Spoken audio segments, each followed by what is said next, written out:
Selam dostlar. Dünya Koreya xotin qizlarni velosipedda yurishni tiyganlar ekan. Bizda erikli ko'ngilin ko'pmatili yirgina. Bugun ekranlar yonuna men qizlarni ham kelin qo'ynanalarni chaqiram. Bir-birsine yolgangan ana bala, kelin qo'ynana, er xotin kibik so'zlarning ma'nosin har birimiz anglay. Chunki bu oila. Qiz bola turunda uyasında ne ko'rsa, chiqqanında shul bo'lar dilar. Kichkinadan adab axloq qonunlarini o'rgangan qiz kuyovga chiqqachda yurt yerini tartibda ham shistalikda tutashaq. Ali uzg'an otnadagina er xotin statusi olgan Güzel Sharipova nishik o'ylaydi ekan? Güzel iskitkish ikkigizda bek motor sekimlilar, birigiz oq, birigiz qora.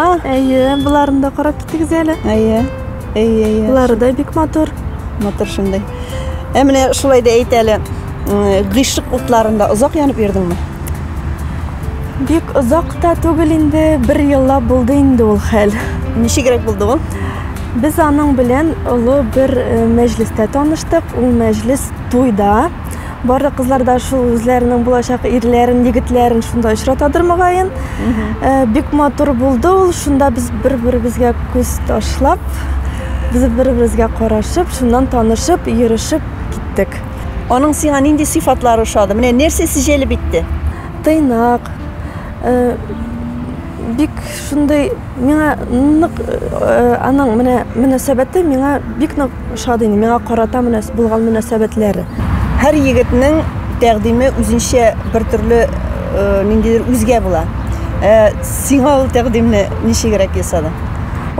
Ansaning o'zi bir voqea bo'ldi. Surpriz yasadi ul menga. Ul menga shashaklar bilan mana bu oltin baldak, altın yüzük bula gitti. Bek motor bo'ldi, men bek o'shadi. Kutmaganda bo'lgan voqea bo'ldi bu. Eller shu yüzükka qiziqib rizalik da berib qo'ydingmi? Yo'q. Biz aning bilan 1 yillab yurgan edik endi. Shunga men endi ani o'ylab yurdim endi o'zimdan. Men rizaligimni berdim. Yüzükni olgach. Kiyovni demak barliq sifatlarında senin tekshirga vaqting bo'lgan. Barsında o'lchagansan, shamalagansan, ondan so'ng endi kiyovga chiqqansan. Shulayda ali bitaning ikkinchi yog'ida bor. Bar aning etiyenisi, tuganlari. Sen ikkinchi dunyoga kelib kirasan. Ul yog'in o'ylab qaradingmi? Ular bilan sen nechik tatulashirsan, do'stlasharsan? Albatta endi u meni tanishtirib olib qaytdi. Bu qish kuni dekabrning 9-i edi 2012 yilda. Ular meni bek yaxshi qarshi oldilar, mul tabunlar bilan. Menga bek de yoqdi, anisi de, etisi de bek yoqimli kishilar. Ular menga kelib kirgan shu yoqti yuzlarini ko'rsatdilar. Ham men menga bek shod edim. Mening bo'lajak meni erim de radigimda shunga bek suyundi. Ham barisi da yaxshi bo'lar deb u menga inandirdi. Siz bir-biringizni angladingiz endi shunda. Albatta angladim. Mana bo'lajak qo'ynanangni necha gittirib qoldirding sen ko'nglingda? Bo'lajak qo'ynanam ul vaqtda. Ul vaqtlarda u menga bek o'xshadi. Aning ul aqlli, tajriba to'plagan xotin. Ana ul o'z umrida, o'z turmushida ish bola o'stirgan. Shunga ko'ra da men uni buyukdagi yaqin etib ko'rdim. Ham birga oldagi yillarda da birga do'st bo'lib yasharmiz deb o'ylab, ishonib qolam, o'ylayman shulay deb. Zamanlar o'zgaruga qaramasdan, kelin bilan qo'yilma munosabati qatlovli bo'lib qoladi. Ne uchun deganda, hozir har bir kishi endi ul bir ayron semya bo'lib yashaydi. Semya endi o'zincha kichkina davlat. Şol davlatning o'zining zakonlari bor, o'zining urf-odatlari, o'zining traditsiyalari bor. Qiz bola endi bir semyada o'sa, yigit kishi bir semyada o'sa. Ular uchrashib qavishqachdan ikkisi yangadan bir semya tuzay boshlaydi. Har bir kishi endi semyani tuzay o'zining o'sgan, o'zining semya modelida. Qiz kishilarga shunday kengash berar edim. Qiz bilan yigit bitni uchrashib bergan vaqtda xotin qizga endi Xudoy tomonidan berilgan endi bor sifatlarda. Onda endi yetizlik de var, ezrakkina endi onda, kirilik de var, onda endi ezgina yolqovlik da bo'la, ezgina endi yo'lag'aylik da bo'la, endi bek ko'p sifatlar endi. Шуңа күрә ул егеттен әкрен-әкрен нинди сезнең семьяда традициялар бар, нинди мәҗлесләр үткәрәсез, сезнең әтия нигез ничек, әби бабайларыгыз шуны белебрәк керсә, аңа кирип китәргә бик җайлы була. Һәм инде җегетнең әти, әнисе белән ничектер кара капма, каршы сыйфатларга түгел, дуслашырга тырышырга кирәк. Чөнки егетнең әнисеннән дә яхшырак егет кешене берәү дә белми. Ул аны тәрбияләгән, ул аны үстергән, нинди ризык ашаганын, кашан торганын, нинди кием кигәнен, барсын да әни кеше белеп тора. Шуңа күрә булачак кызларга, инде булачак киленнәргә мин шуны әйтәм. Әнисе белән дуслашырга тырышыгыз. Аны үзегезнең дошманыгыз дип түгел, дустыгыз, киңәшегез һәм һәрдә инде үзенең тиңдәшен итеп күрсәң дә була. Шул вакытта инде егет кешегә дә җиңелрәк була, кыз кешегә дә җиңелрәк була. Чөнки егет кеше ике ут арасында кала. Ул инде әнисен дә ярата, хатынын да ярата. Эштән кайтып кергән иратка хатыны бер яктан сөйләсә, икенче якта әнисе сөйләсә, аңа нәрсә эшләргә кала? Менә минем кайнатам да ул бик эшчән, бик акыллы, бик тырыш ир егет. Шуңа күрә дә минем Радикым да шуңа ошаган. Бик тырыш та, эштән дә курыкмый, бергә шунда яшәрбез дип уйлыйм инде. Менә борынгыдан килгәндер дип тә әйтә алмыйм инде. Менә безнең әти-әниләр дә инде, мин әти-әниләр белән үскәч, әни белән әбинең bir үзара сөйләшүләрен, киңәшләшүләрен күреп яшәдем инде. Шуңа алар миңа үрнәк булгандыр дип уйлыйм инде. Менә син бик матур гаиләдә үстең, әйме? Әтиң оста биюче дә, оста итеп баянда да уйный, әйме? Әниң дә матур итеп җырлый, менә нинди генә эшкә тотынса да, аннан да оста кеше юк. Шулай да, менә хәзер син бер гаиләдә, бер йорт кысасында тәртипләрендә үстең. Менә хәзер син шулай ук икенче гаиләнең дә гореф-гадәтләрен дә кабул итәргә тиеш. Син аларның менә гаиләдә генә була торган ниндидер гадәтләрен беләсеңме? Biz йөргәндә мин Радикның әйткән сүзләренә колак саладырым, тыңлап торадырым шыпырт кына. Аларның гаиләләрендә нинди бәйрәмнәр үткәргәнен, ничек үткәргәнен, кемнәр килгәнен, нәрсә әзерләгәннәрен барысында тыңлап торадырым инде бергә шунда сөйләшәдерик. Шуннан исемдә калганнарны туплармын дип уйлыйм инде. Әти-әни тәҗрибәсеннән беләм инде, әни мине өйрәтте. Кияүгә чыккач, тәмле ашлар пешереп, якты йөзләр күрсәтеп, иремне каршы алырга, иң чиста булсын, пөхтә булсын дип әйтте. Иң беренче инде хатын-кызга үзенең табигаты буенча йомшаклыгын, аның инде әзрәк кенә руш әйткәндә хитрилыкларында эшкә кушып, әнисе белән дуслашып, семьяга кергәнче аларның гореф-гадәтләрен, аларның семья бәйрәмнәрен, аларның нинди нәселдән булганнарын белергә кирәк. Кайнана сүзеннән куркырга кирәкми. Кайнана инде безнең килгән киленнәр өчен икенче әни булырга кирәк. Чөнки ул сине үз кызы итеп ала. Син инде аның малае яраткан икән, ул сине ярата. Эштән генә инде кай вакыт инде ул безне яратмаганда кебек тоела. Но барыбер әни кеше ярата. Ул аны һәрбер семья яхшы яшәсә, әни кеше, әти кеше сөенә. Шуңа күрә инде татулыкта, тигезлектә һәрберегезгә дус булып, бер-берегезнең киңәшен тыңлап, әниләр, әтиләр, егетләр, кызлар, һәрберегез бер дәүләт булып, дәүләтнең башлыгы да булсын, сәркәтибе дә булсын, киңәшләре дә булсын, бергә дәүләтне үстереп, матурлатып, байытып яшәргә тырышыгыз. Күптән түгел генә әле мин яшь кыз идем, хәзер инде мин кияүгә чыккан ир хатыны. Без шунда бергә тигез гомер кичерербез дип уйлыйм. Бәхеттә, шатлыкта, байлыкта яшәрбез һәм барысы да бик әйбәт булыр дип уйлыйм.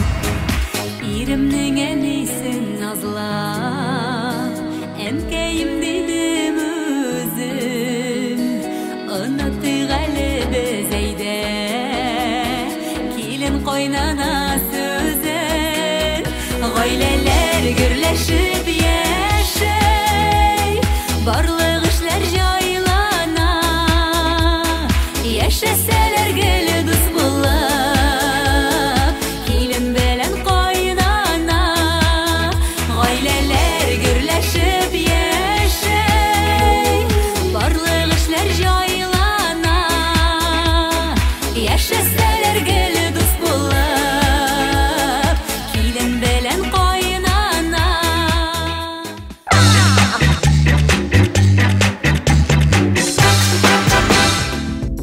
дуслар.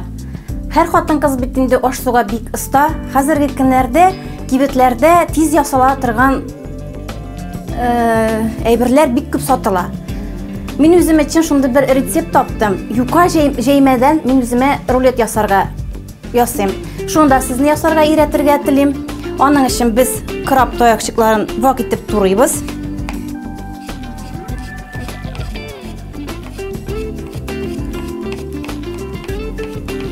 Менә хәзер краб таякчыкларын турап бетерәбез. Һәм икенчесен алабыз, йомырканы без тюрк аша чыгарабыз.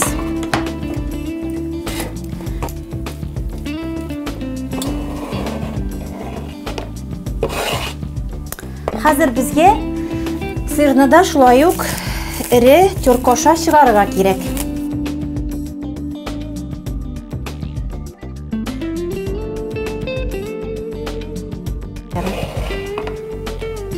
Безнең рулетыбыз тәмле булсын өчен хәзер безгә яшел тәмлеткеч укроп турыйбыз.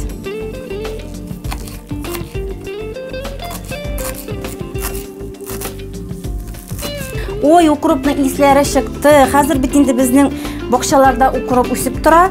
Сатып алышлы түгел. Кемнең теләсә кем алып үстерә ала. Хәзер без аны шунда салабыз.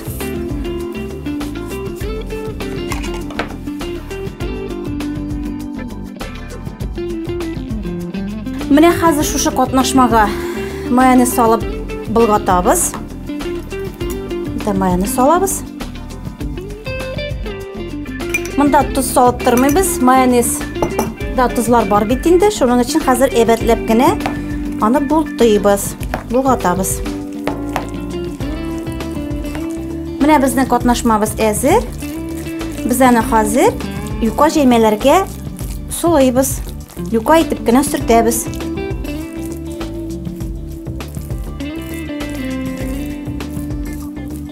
Менә безнең беренче катыбыз әзер. Хәзер икенче катны шулай ук аның өстенә җәябез һәм катнашманы сулыйбыз. Юка итеп кенә җәябез аны. Икенче катыбыз да әзер. Хәзер безгә өченче катны җәяргә кирәк. Шулай итеп өченче җәймәне алабыз. Җәябез без аны. Өченче катыбыз безнең җәймәбез әзер. Хәзер без аны да шулай ук катнашманы сулыйбыз. Юка итеп кенә. Менә безнең җәймәләребез әзер. Хәзер безгә аны рулет итеп төрергә кирәк. Матур итеп кенә төрәбез без аны хәзер. Менә бу баштан кертен генә без аны бөгәрләйбез, рулет ясыйбыз.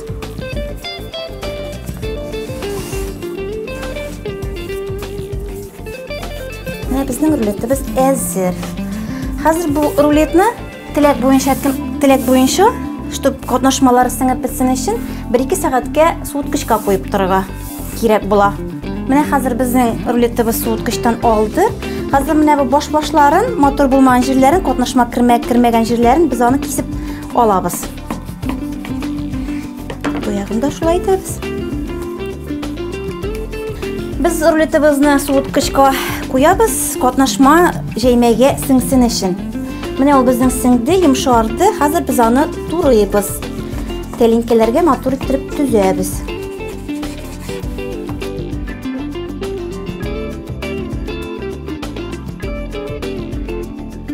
Менә безнең рулетларыбыз әзер. Хәзер һәрбер кеше үз теләге буенча яшел тәмлекечләр белән бизей инде. Мин аларны петрушкалар белән бизәргә яратам. Яшел янына кызыл төс бик тә матур була. Мин шуның өчен менә помидор кисәкләре кисеп куям. Помидорлар һәр кешенең бакчасында үсә. Менә булар матур итеп кенә без аны түзәбез. Ризык матур итеп бизәлгән булса, ул бит инде бик тәмләп ашала. Безнең рулетларыбыз әзер. Бу рулетларны табынга салкын ашлар ягына куябыз. Ашларыгыз тәмле булсын, гаиләләрегез имин булсын дигән теләктә калабыз. Замана үзгәрә. Күпчелек яшьләр хәзер кайнана белән яшәүне хупламыйлар. Айрым торуны кулайрак күрәләр. Шулай да үрнәк итеп күрсәтерлек бик узак еллар бергә яшәүче, иренең әнисен үз әнисидәй якын күргән киленнәрне беләм мин. шундыйларның берсе Венера Зарипованы шушы сукмакта очраттым. Ну, әнкәй, ничек йокладың? Нинди төшләр күрдең бүген? Тиште күрмәдем, йоклайым бит мин. Йоклагач әйбәт бит инде. Әйе. Аякларың авыртамы? Аяклар авыртмай, бил авырта мине, бил. Әкренге чыгабыз инде.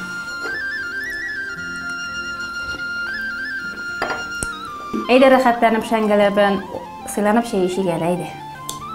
Сау. Әйдә ләнкәй, чәйләр эчтек, рәхәтләнеп синең белән инде хәзер балаларымның яшь чакларын искә төшереп, фотоальбомнарны карыйк әле. Хәзер мин сиңа фотоальбом алып киләм. Гомерне карыйк. Әйе, Гомер абыйны да карарбыз, Алла бирсә. Әйдә, утыр менә монда. Бишне үстердем. Берсен Казанда укыганда яшәгәндә үтерделәр. Хәзер дөртә калды. Менә мин шушы киленем белә торам инде. Тегеле бүтәндә ширатлап йөрмәйм мин. Олай җөрсәң әйбәт түгел. Гел шушында гына торам инде. Киленем шулай әйбәт. Шулай әйбәт. Аллаһка шөкер, минем бәхеттәндер бу. Мин әнкәйләрнең гаиләсенә 3нче килен булып төштем. Безләр мине кыз буларак инде күрсәтергә алып кайтты бит инде. Без кайтганда яз көне инде шулай сулык вакыты инде. Әткәй белән әнкәй бергәләп телевизор карап утыралар. Анда фигурный катание бара иде. Шунда инде без килеп кердек тә, әнкәй әткәйгә әйтә: "Әндәркәем карале, менә монда фигурный катание карале, безләр безнең кыз алып кайткан ди инде." Шайтырып, иң беренче шунда кайтып кердем дә мин шул көннән башлап инде ул гаилә миңа шул чаклы якын булды. Менә әткәйнең үлгәненә быел 16 ел була. Менә шул әткәй үлгәннән бирле без әнкәй белән гел бергә инде. Әлбәттә, әнкәй мине ул нык якын күрде. Ул миңа хәтта кызыкаем, мин сиңа дип тә әйтмәм дип әйтте. Ничек инде шулай дип әйткән кешене шит итәсең инде. Ходай биргән гомерен яшәсен. Ул безгә бик кирәк, аның бер зыяны да юк. Ирем белән 25 ел бергә яшибез. 2 ул үстерәбез.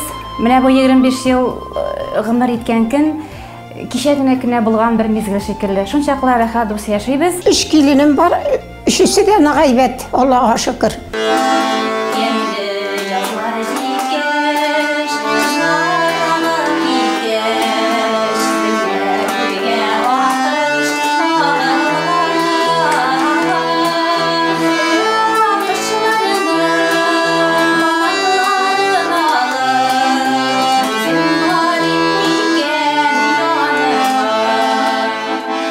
Әти-әнигә, кайнанага булган тәмле телебезне жәлләмик, аларны хөрмәт итик. Бергәләп тату яшик. Бүгін инде шушы урында нокта куям. Сау булыгыз, рәхәт яшәгез.